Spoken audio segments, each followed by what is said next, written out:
Now, for my next number, I'd like to return to the classics.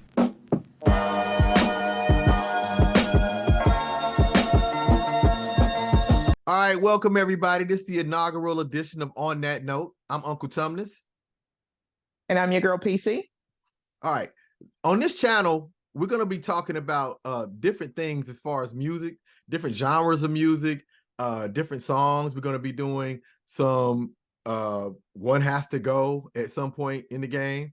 Today on our inaugural show, we're going to be talking about our first musical memory, whether that's attached to a song or a time in our life. We're going to talk about that. I'm going to let PC go first. Well, I'm going to do a specific time in my life. I'll never forget it. I came up to my grandmother's house, and my uncle, my mother's youngest brother, he's only 5 years older than my older brother. So a lot of times Uncle Larry had to end up babysitting us. And at that time, and I'm not going to reveal the artist, but it was just this one artist just, murdering the charts because, he was just that good. And I'll never forget, my uncle was like, if you think this was bad, check this one out. And when I heard it, I was just flabbergasted because I never heard a guitar solo. And in this song, there's the extended cut. There's actually two guitar solos. There's one in the intro and one in the outro. So if you listen to the extended cut, yes. And I actually think the outro guitar solo is probably better than the intro one. Oh, okay. And this artist at this time, with this song, #1 single, #1 album, and #1 film at that time. Oh, film. Okay, that threw me off, but go ahead. Yeah. Yes, with that film. And my artist is Prince. Oh, the song is When Doves Cry.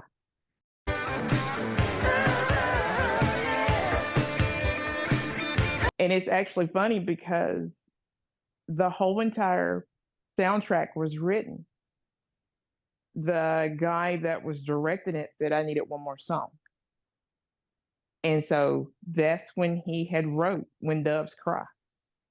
Oh, so wow. So it wasn't even supposed to be in the movie. It wasn't even supposed to be in. So he thought he was done with the soundtrack director, and he had to go back. Yeah. He thought he was done. So he had to go back and do one more. And that's when he did When Doves Cry. Wow. And if you listen to Doves Cry, it has no bass line. Oh. Dang, I wouldn't even think that. Go back and look to it. It has no bass line. It is just the guitar, the keyboard, and a drum beat machine. So Doves Cry does not have a bass line. Go back and listen to it. You think it does, but it does not. Oh, wow. Like, here's the thing. A lot of times, a bass line is something that is so like ubiquitous as far as a song or music. Cause I like some of the songs that I've done, people be like, yo, we got to go back and add a bass line to it. Right. It's so ubiquitous. You don't realize it's there, but usually you realize when it's not there. And I can say with When Doves Cry, I didn't even realize it wasn't there. That's like, Prince make his own rules at the end of the day. Yeah. Yeah. Exactly. So the other artist, of course, is Michael Jackson. So Michael Jackson's Thriller had actually reigned all like #1 on all the charts, all of 1983, leading into the summer of 1984. And then when Purple Rain was released, that would knock Michael out, and it stayed on the charts for 20 I do remember that, though. I don't remember it specifically with the Grammys, but I remember it with the American Music Awards. I was, let's see, at the beginning of 84, I was 9, but I turned 10 that summer. But I remember going to see Purple Rain. And like now I think like, how was I even able to go see Purple Rain considering some of the stuff that happened in that movie? But anyway, I was allowed to go. And I don't remember anybody at the movie saying, hey, what are you doing here, young man?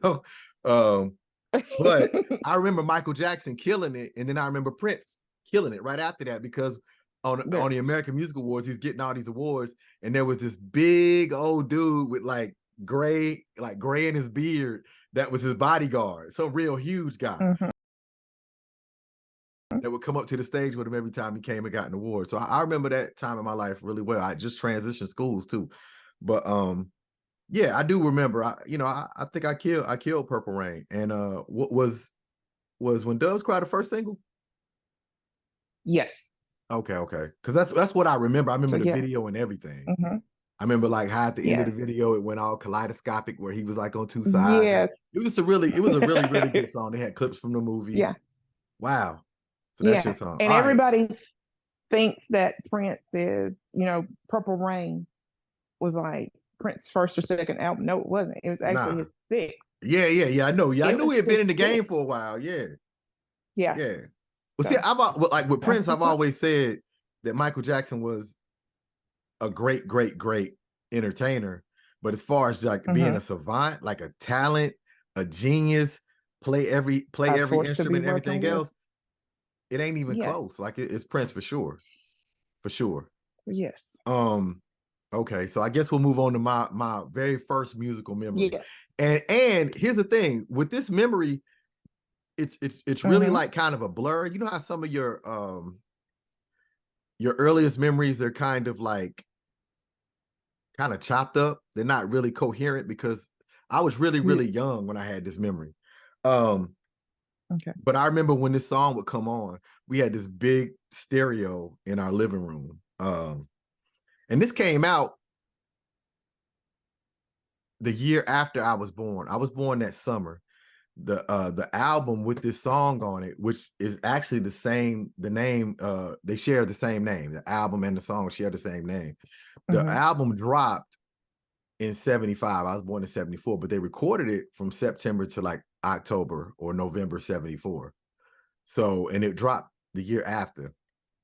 I don't remember when I first heard it.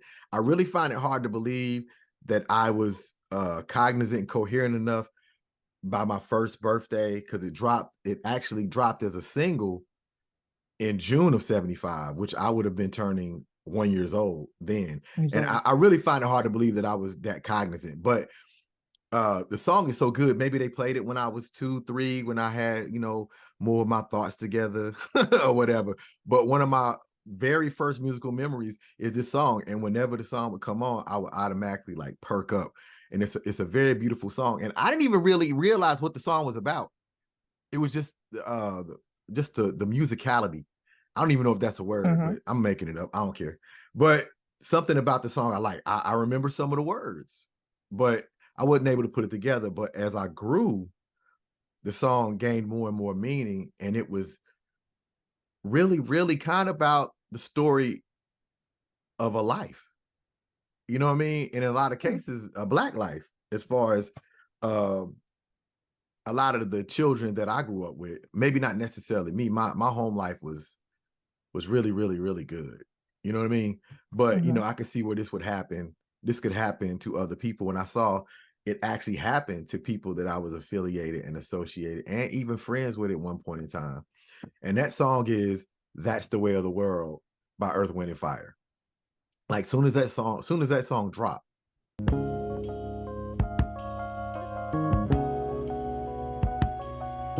Oh wow. Yeah. It was, oh my God. Like I get chills thinking about it now. I can listen to it. I The mean, I band listen to it alone. several times a year. Yeah. Just that big band Mm-hmm. sound. The fact, even with the Prince song, even with When Doves Cry, the members Mm-hmm. of Earth, Wind and Fire wrote the song too. I think Yeah. that really makes a difference whenever you're dealing with singer-songwriters, because that's their baby. Instead of, hey, I got this song that these people wrote. We think you got the voice to sing it. You may not even Sing be it. able to connect with it. You may be able to, but you may not be able to connect with it Mm-hmm. like you would if it was your baby, Yes. And but the album Oh was That's yes. the Way of the World too. It had Reasons on it. It had Shining Star. Shining Star actually did better than That's the Way of the World. I think That's the Way of the World only reached number 12 on the Hot 100 at the time. So I don't even think it was there a Hot 200 at the time, but it reached number 12 on the Hot 100. And it got to Oh I wow. think number 5 on the I don't know if they were calling it R&B at the time, but soul R&B, I think it reached number 5, where Shining Star reached number 1 on both. But I'm partial to That's the Way of the World because to me it's more of a personal song. But like I said, I listened to it I listened to it today in preparation for this. But if people, you know, it's like, it's what can happen to a child. A child comes here innocent. It's like a clean slate, and the way of the world turns his heart stone cold sometimes. You know, it didn't happen to me, but like I said, I did see it. I saw it with the crack game, you know, people out there selling, you know what I mean? People out there, you know, like beefing for like little corner territory, money and everything. Maybe their home life wasn't as robust as mine. But their view of life just kind of changed. So that song has been ever evolving in my life as far as what it means. And then by me teaching elementary school, you know, I see maybe the beginnings of some of this stuff in a negative way. And I try to inject what I came up with, you know, as far as carrying my own weather and having my own perspective, and my cup being half full, even when it's not. I try to inject that into kids now so they don't suffer that fate. But I think the song is beautiful. And at the same time, it speaks of an ugly reality. So that's my first music. It's still relevant till the day. Yeah, right. Awesome. So, but I did struggle. Like, there was this song. This is actually my first musical memory, but there was another song that wasn't my first musical memory, but I struggled with it because it came out in the 80s, and it's actually a remake. So this would be my honorable mention, even though it's by no means my earliest musical memory by any stretch of the imagination, but it's a remake, and it's Gotta Be There by Chaka Khan.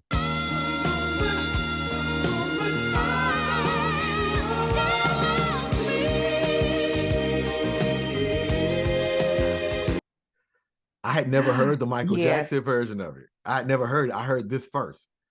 So this is the one that's near and dear to my heart. I've told people this before, and they was like, I like the Michael Jackson version better. And I've listened to it, but it just didn't do the same thing for me. But mine was actually connected to a girl, right?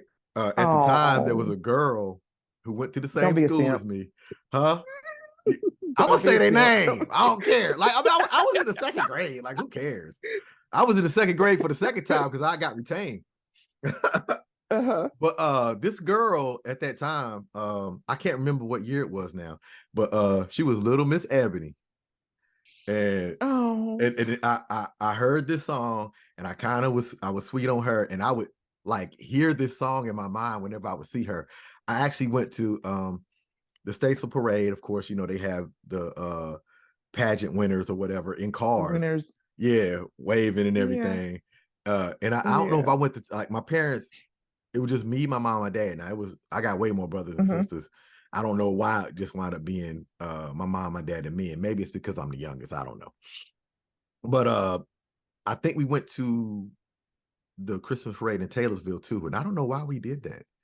But she was in that one too. So I got to see her like outside of Statesville too. I'm debating on whether to say her name. I mean, it doesn't matter. I was in second grade, but I was like so smitten. I was like, man, and she's a princess too. Like, she's a queen, because, you know, she had a tear. Stop. So you making me not want to say it.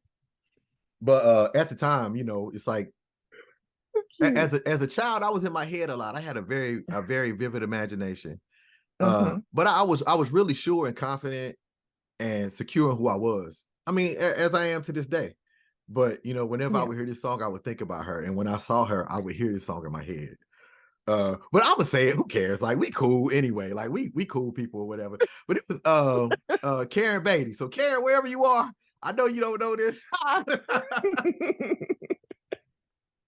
Shout out to Karen, being a little I think she lives in Georgia now. Maybe Atlanta, Georgia. I don't know, but I think it's Georgia. So wherever you are, and I'm probably gonna tag you in this. So because, like I said, we cool people, you know. Of course, the being like all magically smitten, you know, that goes away as you get older, whatever.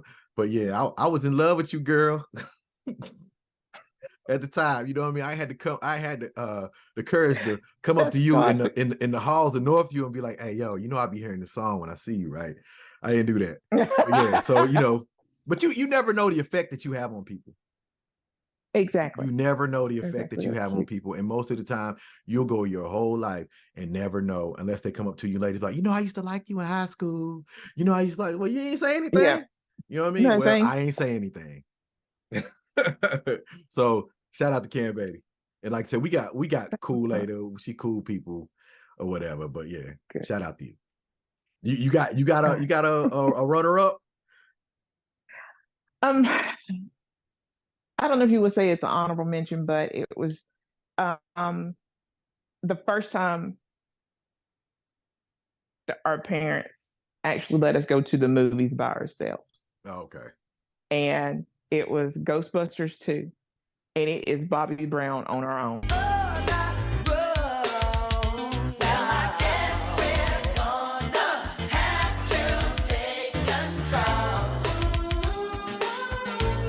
I don't know. That's That look. song amps me every time I am. It's in my car, my satellite radio. It already knows it's on my favorite wherever I'm at. It's just my amp song, and it was just a simple fact that we were allowed to go to the movies by ourselves, and that was just the movie that we picked. It was me, my brother, and our two cousins, and a phenomenal movie. Actually, matter of fact, once we do the soundtrack episode, if you listen to Ghostbusters, especially Ghostbusters, the first one, it has a lot of Black rappers on it. That's a phenomenal. Mm-hmm. Well, soundtrack. I tell you too. So, didn't Babyface? Well, I know Babyface wrote On Our Own, and I think he wrote the rap too. Babyface. You know how I know that? Because I played like doing morning work and doing seat work in my classroom. ain't no way. I'm just telling you, like, who you're dealing with, right? As far as his music stuff. Yeah, but anyway, yeah. but nah, Babyface wrote On Our Own, if I'm not mistaken. Anybody in the comments, if you want to correct me, but I think I am right about it. But on when we do seat work and morning work in my class in the mornings, that song is actually on the playlist. The playlist is like 150 songs or whatever. So, some stuff plays more often than others, but On Our Own. The kids tend to like that too. Sometimes whenever they really, really like a song, I'll show a video if I can, if it's all right to show. You know what I mean? Because you never know with stuff. That one the song could be appropriate, but the video might not be appropriate. You know what I'm saying? So yes. But yeah, On Our Own is actually, and it got to be there on the list too. They get exposed to a lot of different stuff. A lot of kids be like, yo, I never heard this. Or my mama played this in the car. Or, you know what I mean? Or they want to learn the steps to Candy Rain, or, you know what I mean? Yeah. Good. So okay. So we got our profound musical memories and some runner-ups or whatever.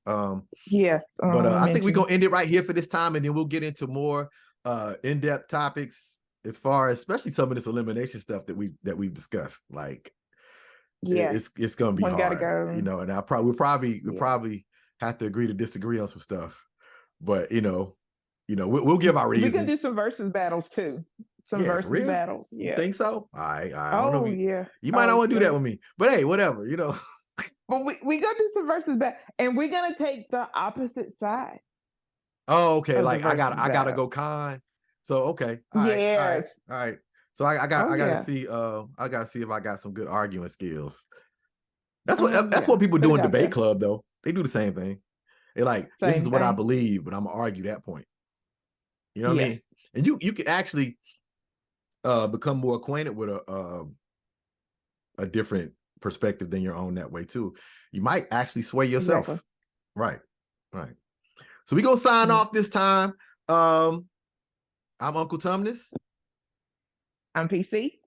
All right, and I'm gonna end this like this. We don't have to agree, but we do have to talk about it. All right, y'all.